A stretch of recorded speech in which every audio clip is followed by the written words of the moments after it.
माता सरस्वती। आणि आज आपण जो कार्यक्रम साजरा करण्यासाठी ग्रामपंचायत अल्लीपूर मध्ये जमलेला आहोत। वाचनालयातील सर्व मुले तसेच अल्लीपूर मध्ये ग्रामवासी। आज 26 नोव्हेंबर हा आपण संविधान दिन म्हणून साजरा करतो। संविधान दिन म्हणून साजरा करतो। त्याचीच एक आठवण म्हणून दरवर्षी आपण एक संविधानाचं वाचन करतो, त्याची प्रस्तावना वाचतो। त्या प्रस्तावनेमध्ये संपूर्ण संविधानाचा सार दडलेला आहे। संविधानाची सुरुवात अशी होते, आम्ही भारताचे लोक भारताचा एक सार्वभौम समाजवाद। आम्ही भारताचे लोक भारताचा एक सार्वभौम समाजवाद म्हणजे आम्ही स्वतः एक सार्वभौम आहोत। आम्ही स्वतः आमच्या भारताचं संविधान लिहिलं। ज्यावेळेस इंग्रज भारतात होते त्यावेळेस खूप म्हणजे इंग्रजांना वाटायचं की भारतामध्ये ते क्वालिटीच नाही की भारतातले लोक एक स्वतःचं असं काहीतरी संविधान लिहिले।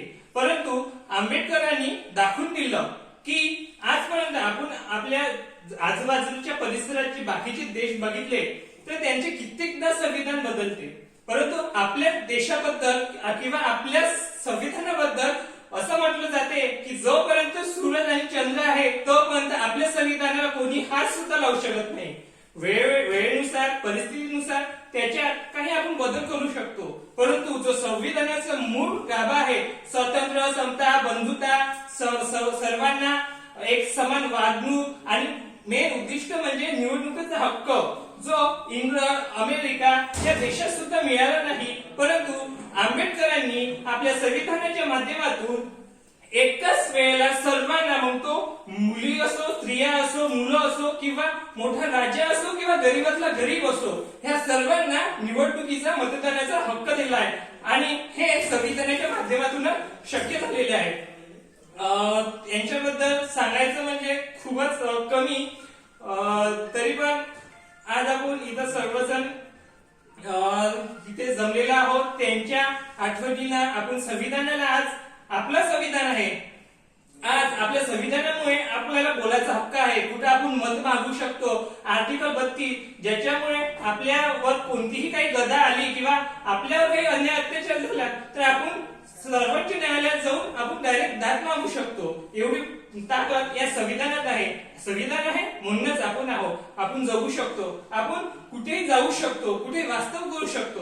म्हणजे आपण जर संविधान नसतं तर आपण म्हणजे एक प्रकारचं अनाथ झालो असतो। संविधान म्हणजे आपलं आई बाप ज्याप्रमाणे आपली काळजी घेते त्याप्रमाणे संविधान आपली काळजी घेते। आपल्या घरावर कोणी जर अत्याचार केला किंवा कोणी आक्रमण केलं की नाही हे माझी जागा आहे, तर तसंच आपण जाऊ कोर्टात म्हणा किंवा पोलीस पाटील म्हणा किंवा सरपंचाकडे जातो, पण हे कशामुळे? फक्त संविधानामुळे। कारण का संविधानात तशा तरतुदी आहे की तुम्ही जगा, सर्वांना जगू द्या, तुम्ही जगा, कोणावर अन्याय अत्याचार घडू नका, ह्या सर्व तरतुदी संविधानात नमूद केलेल्या आहे। शिक्षणाचा हक्क, समानतेचा हक्क, मुलांवरील अत्याचार, जे या सर्व बाबी आपल्या संविधानात नमूद केलेल्या आहेत। बस एवढंच बोलून मी माझे 2 शब्द समाप्त करतो। आणि आमच्या भारत देशात आंबेडकरांसारखे एक सर्वसामान्य माणूस, ज्याच्या म्हणजे एक असा गरीब घरातून निघालेला मुलगा म्हणा किंवा एक व्यक्ती म्हणा, त्यानं इतकं सुंदर असं संविधान लिहिलं की जे सगळे लोक त्याच्यावर आज हे बोट सुद्धा उचलू शकत नाही। सर्व लोक आपल्या भारतातच नाही ते जगात सुद्धा सर्व लोक आंबेडकरांना मानतात। याचा मला खूप अभिमान आहे की मी या भारतात, या आंबेडकरांच्या धर्तीवर, या आंबेडकरांच्या भारतात मी जन्मला आहोत।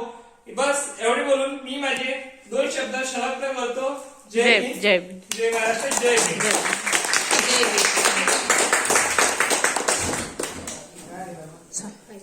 फोटो काढून अरे बापरे माझ्या